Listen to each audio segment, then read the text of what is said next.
Estamos todavía en el fin de semana del Bicentenario, estamos disfrutando de estos momentos en todo el país, muchos festejos y claro, la música que tiene que ver, ¿no?, con aquellos momentos de la patria.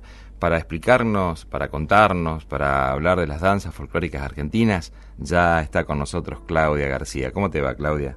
Hola, muy buenas noches. Qué linda noche de peña que tenemos hoy. Lindo para bailarse algunos temitas, ¿no? Sí, claro. Estaba escuchando muchas ganas de bailar porque se ha bailado a lo largo y a lo ancho del país. No ha habido un pueblito en nuestra querida Argentina, por más recóndito que haya sido, que no haya tenido como protagonistas principales a las danzas folclóricas argentinas. Qué lindo, ¿eh?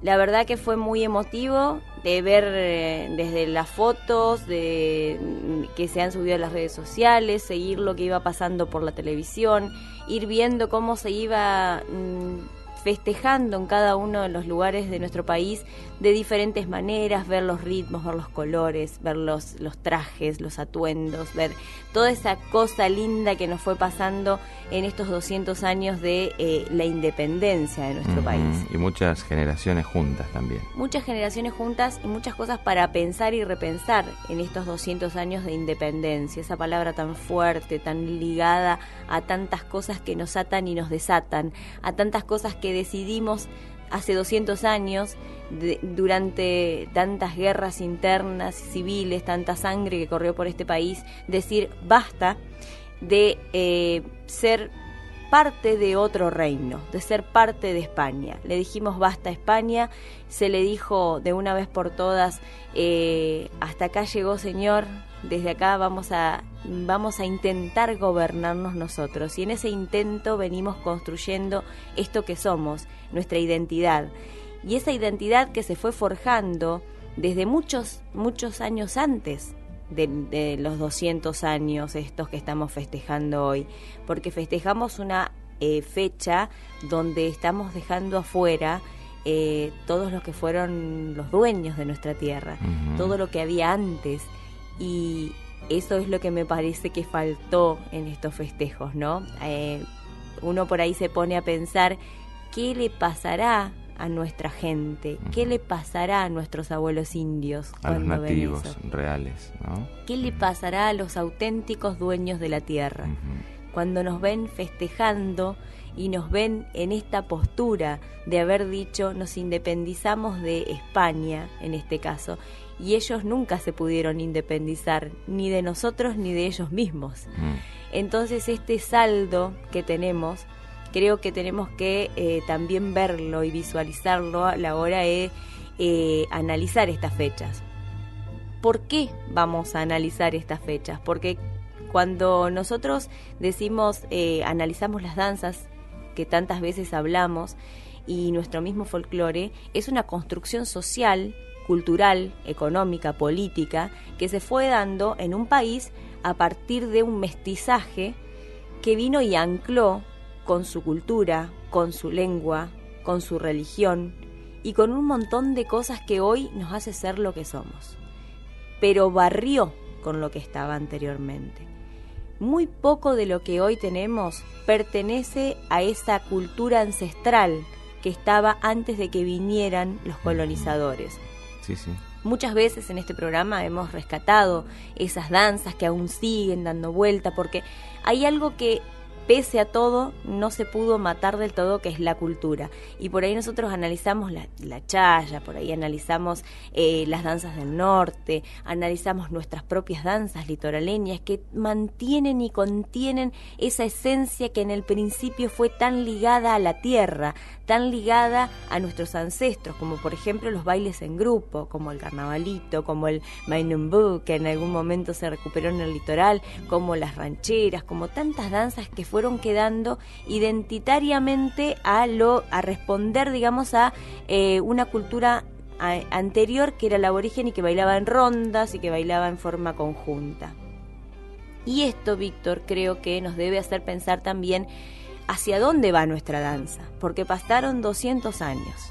Había algo antes de que llegara el colonialismo que lo anuló u obligó, como muchas veces lo decimos, a insertarse en la cultura religiosa. Entonces, para poder bailar, debíamos adoptarlo a las nuevas fechas. Entonces esas fechas se fueron cambiando, la fecha de la cosecha, la fecha de la Pachamama, se fueron insertando y empieza a aparecer el crucifijo, empieza a aparecer todo lo que es la religiosidad atada a la cultura ancestral. Y ahí empieza a mestizarse, y ahí empieza nuestra historia contemporánea de las danzas.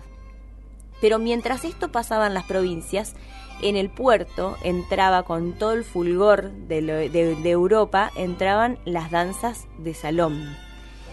Europa ya tenía muchos años, ya había estado muchísimos años, muy mayor que nosotros en algunos sentidos, Claro. Pero, ¿qué es lo que hicieron esos barcos? Trajeron también la cultura musical y de la danza. Dentro de eso entraron los minué, que es esto que estamos escuchando, esta danza tan ceremonial, tan alejada de la campiña y de lo rural. Una danza que marcó por entero una época y una sociedad. Esa sociedad que aún pertenecía a Europa, porque se sentía europea, no se sentía argentina, pero que empezó a tomar esas danzas, a bailarlas en los salones, pero a ponerle el condimento de lo criollo, a ponerle el condimento de esta nueva tierra. Y empezó también a saborear a través de las danzas y de estos estilos que se empezaron a dar en cada uno de los salones provinciales de la gente de alta...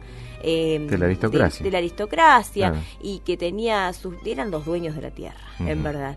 Se empezaron a tocar estas danzas que pertenecían a Europa, minué, gavotas, muchas veces lo hemos comentado, de que largas horas se bailaban este tipo de danzas tan altivas. Los minué, que son galos, de origen galo, de origen francés, estuvieron de moda muchísimo tiempo dentro de la aristocracia argentina.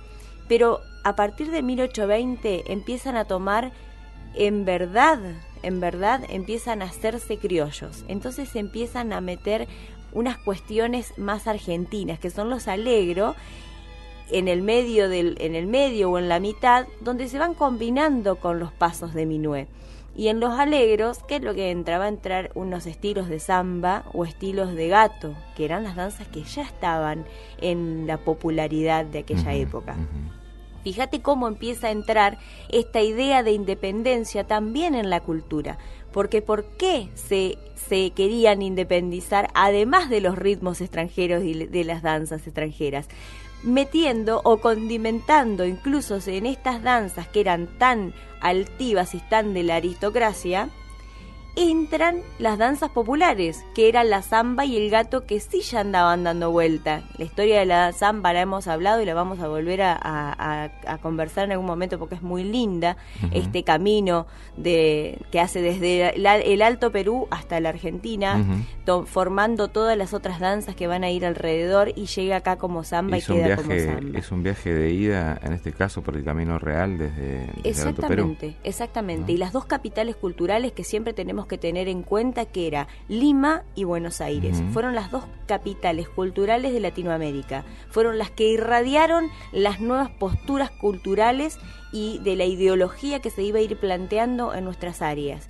Entonces, mirá lo importante que es que la forma de marcar la independencia en nuestras danzas era meter lo popular, y lo popular era la samba y el gato. Entonces, en estos minué que estábamos escuchando, que es el minué federal, minué montonero, minué nacional, minué argentino, iba tomando diferentes nombres según la región en la que se lo iba a ir bailando, pero en verdad las figuras eran casi siempre iguales o parecidas. Se bailaban de a 4 parejas o de a 2 parejas, a veces de a 6 parejas, depende de cómo iban las combinaciones en los salones y de cómo lo iban a combinar a la hora de lo largo que lo hacían, de la extensión que tomaba la danza.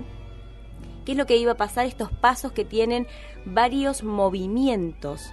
No son pasos que son sencillos, sino que son pasos bien a lo europeo, con muchos cruces, donde se va a dar un paso con la izquierda y la derecha va a ir haciendo dibujos por delante, tocando en punteos hacia la izquierda, a la derecha, y recién va a venir el próximo paso. Estos pasos tan altivos y tan de corte, va a dar lugar a un desarreglo en un momento donde a romper la estructura. A romper esa estructura, porque va a entrar una samba o va a entrar una parte de un gato. Aunque sea algunos compases. Algunos compases. Pero era la idea de decir, claro, esto no queda como nos lo dieron, claro, nosotros le vamos a poner este ingrediente. Qué bien. Así que por eso me pareció interesante poder traer esta danza, el minué, que, como les repito, son danzas muy sencillas, porque son solo paseos y caminadas, y en algún momento algún molinete, alguna apenas tocada de punta de dedos, porque era una danza muy ceremonial, muy ceremoniosa. Entraba esta desestructuración de todo esto que venía tan francés, para dar lugar, con esos grandes vestuarios que se usaban en la época, a esto que estaba en la campiña, esto que la gente había empezado a crear como forma de decir, esta es nuestra nueva música, esto es nuestro, que eran estas otras danzas populares que andaban dando vuelta y que lograron filtrarse a través de los minué, a través de las gavotas, a través de todo lo que había venido de Europa, y decir, acá hay una nueva tierra y hay una nueva cultura. Qué lindo que contás. El Minué Nacional, 1830.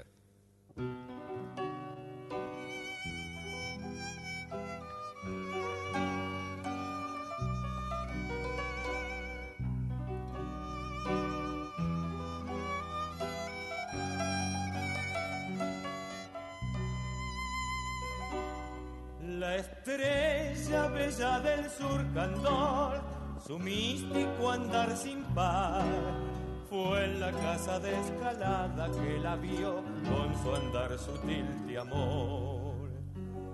Valiente trigueño hará vibrar a la patria y a su lid. Fue en la casa de Escalada que la vio con su andar sutil de amor.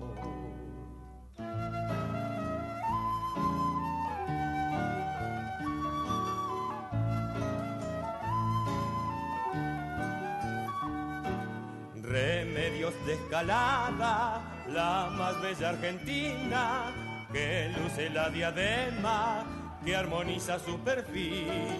Con Mariquita Sánchez, con Ángela Castelli, se jugó por San Martín feliz.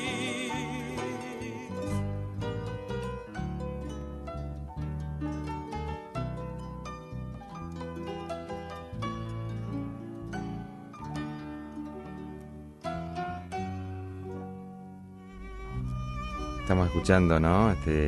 Minué Nacional. Nacional, así se llamó.